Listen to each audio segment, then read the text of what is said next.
بالله من الشيطان الرجيم بسم الله الرحمن الرحيم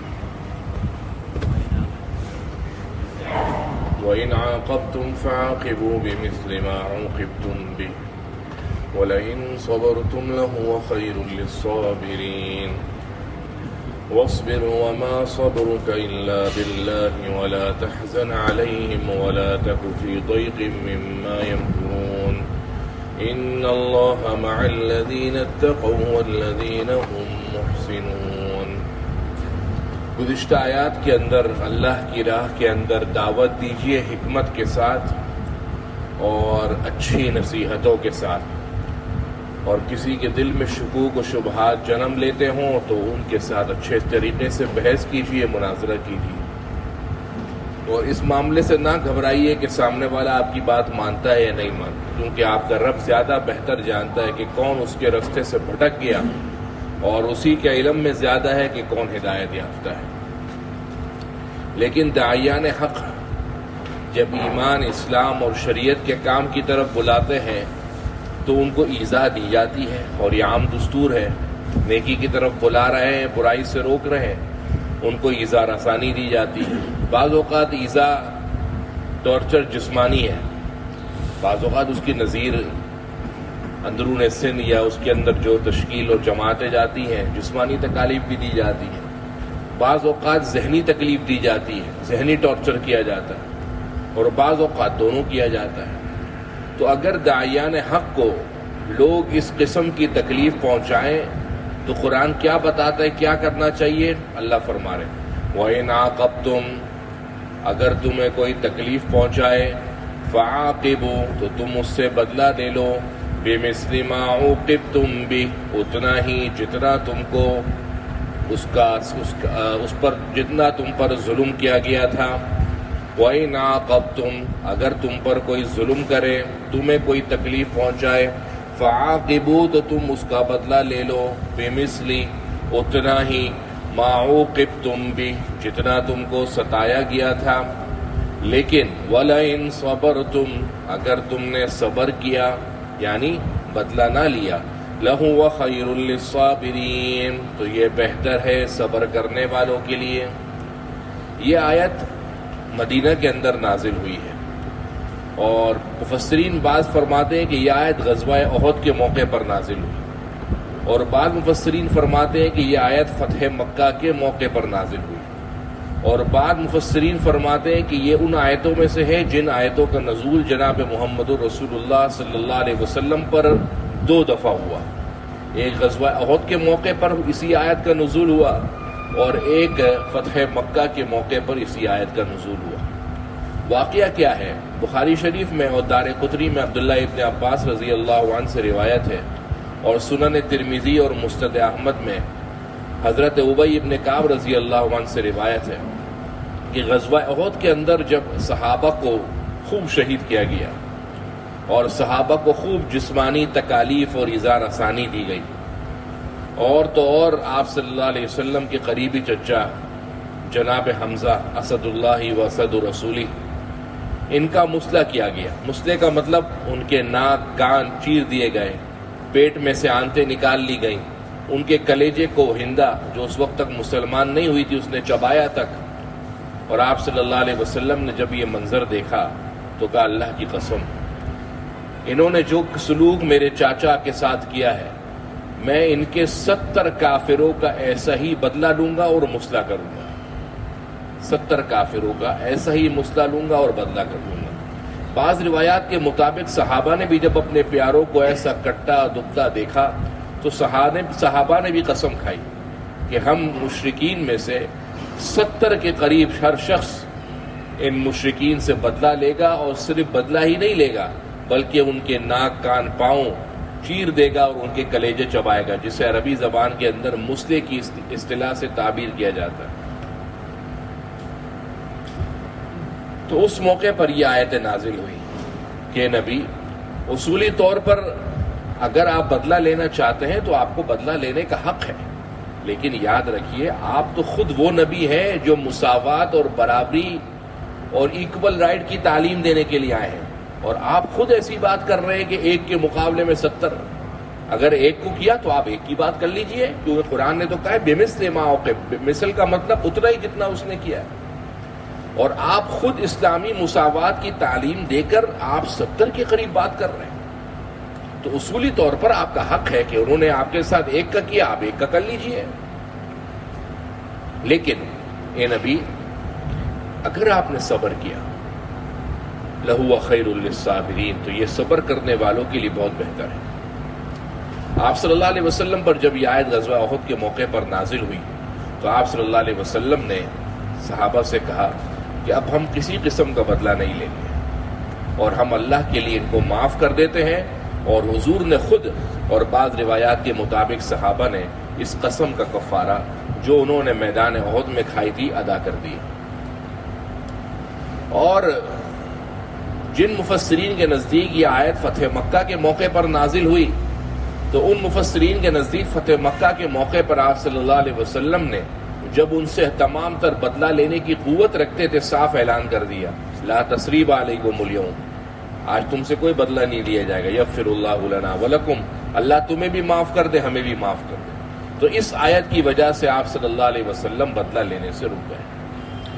تو یہ آیت کا جو شان نزول ہے، جسے ہم سبب نزول بھی کہتے ہیں اور شان ورود بھی کہتے ہیں، وہ تو ایک خاص موقع ہے، لیکن قرآن چونکہ قیامت تک آیا ہے تو اس کے اندر بعض مفسرین کا نزدیک اس کا تعلق پچھلی آیتوں سے ہے کہ جب دین کی طرف بلانے والوں کو، تبلیغ کرنے والوں کو تکلیف دی جائے تو ان کے پاس دو قسم کے رائٹ ہیں۔ نمبر ایک، اگر وہ تکلیف دے رہے ہیں تو آپ بھی اتنی ہی تکلیف ان کو دے دو، اور دوسرا حق یہ ہے کہ بھائی اگر معاف کر دیتے ہو اور صبر کرتے ہو تو کیا ہی کہنے، سونے پر سہاگا، نور علی نور، یہ تو تمہاری بہت ہی اچھی بڑی بات ہے۔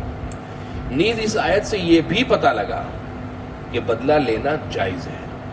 ہمارے یہاں ایک بہت بڑا طبقہ یہ سمجھتا ہے کہ بدلہ لینا جائز نہیں ہے، اور وہ بعض اوقات سامنے والے کو مستقل ترغیب دیتا ہے بلکہ اس پر نکیر کرتا ہے کہ اگر وہ بدلہ لینا چاہے۔ قرآن مجید کی اس آیت کی روح سے، اور قرآن مجید کی ڈھیروں آیتیں ہیں، فَمَنِ اعْتَدَىٰ عَلَيْكُمْ فَاعْتَدُوا عَلَيْهِ بِمِثْلِ مَا اعْتَدَىٰ عَلَيْكُمْ وَجَزَاءُ سَيِّئَةٍ سَيِّئَةٌ مِثْلُهَا۔ اس قسم کی کتنی آیتیں ہیں جن سے اگر کوئی بندہ آپ کے ساتھ غلط کرتا ہے تو شریعت نے قانونی طور پر، انتظامی طور پر آپ کو معاشرتی طور پر سوسائٹی میں رہنے کے لیے اجازت دی ہے کہ آپ کو اگر کسی نے تنگ کیا تو آپ اتنا ہی تنگ اس کو کر سکتے ہیں۔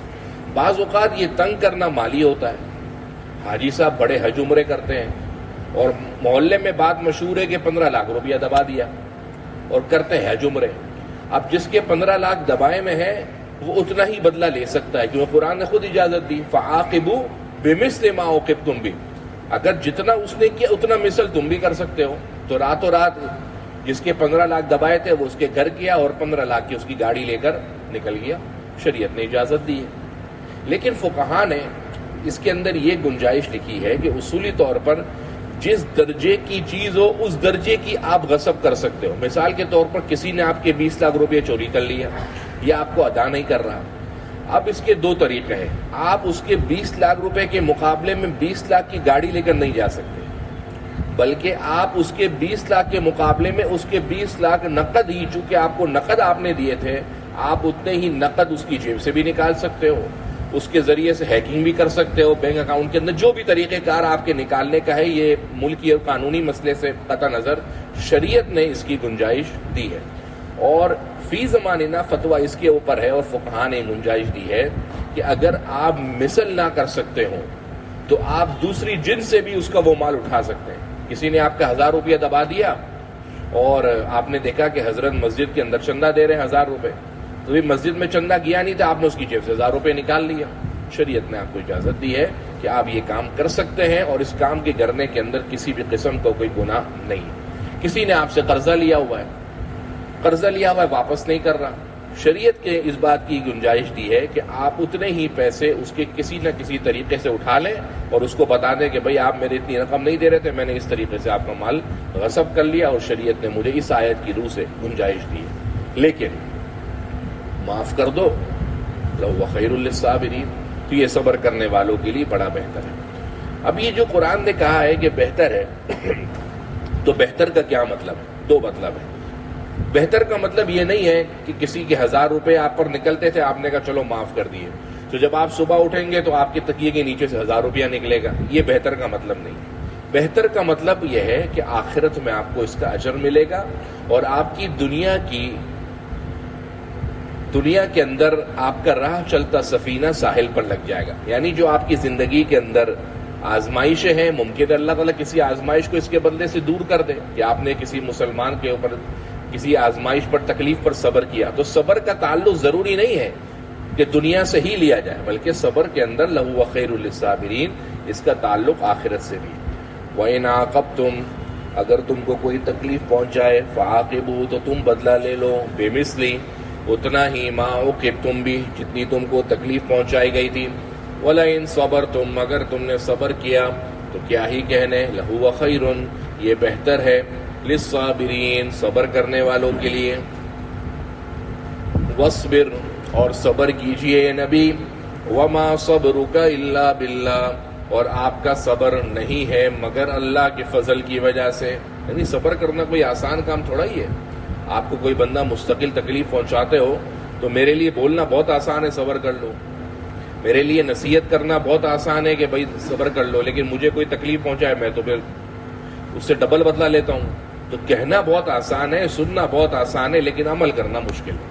تو یہ نبی آپ صبر کیجئے، اور یاد رکھیے کہ اگر آپ صبر کر رہے ہیں تو الا باللہ، یہ صبر اللہ کا بہت بڑا فضل ہے، عطائے خداوندی ہے. اللہ ہر کسی کو نہیں دیتا.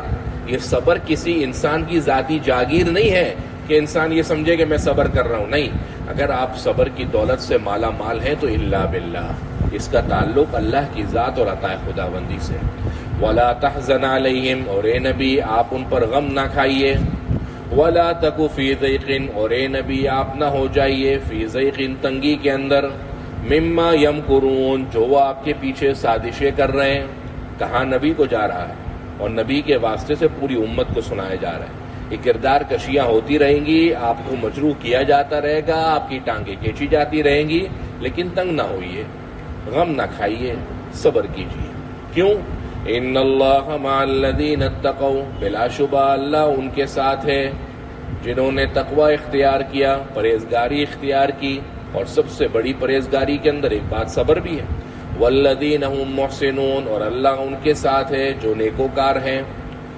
واصبر، اے نبی صبر کیجئے. وما صبرک، اور آپ کا صبر نہیں ہے الا باللہ، مگر اللہ کے فضل کی وجہ سے.